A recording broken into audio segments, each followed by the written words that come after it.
سورہ قصص آیت نمبر 24 کی فضیلت۔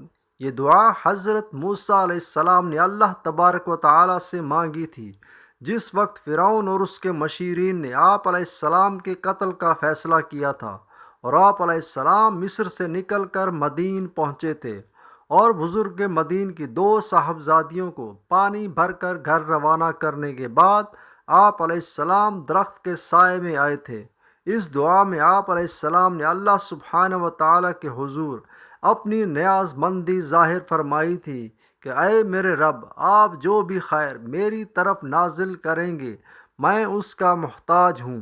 چنانچہ اللہ پاک نے بزرگ مدین کے دل میں آپ علیہ السلام کی امانت و طہارت وغیرہ صفات ڈال دیں۔ یوں 10 سال آپ کو وہاں ٹھکانہ بھی مل گیا اور انہی صاحبزادی سے عقد نکاح بھی ہو گیا۔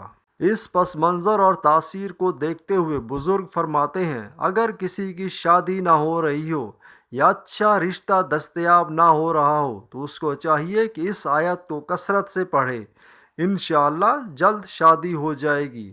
نیز کسی پردیس میں آدمی کو رہائش نہ مل رہی ہو یا اپنے ہی دیس میں رہائش کا مسئلہ ہو تو بھی دل سے یہ دعا کرنے سے امید ہے کہ اللہ پاک رہائش مع زواج کا انتظام فرما دیں گے۔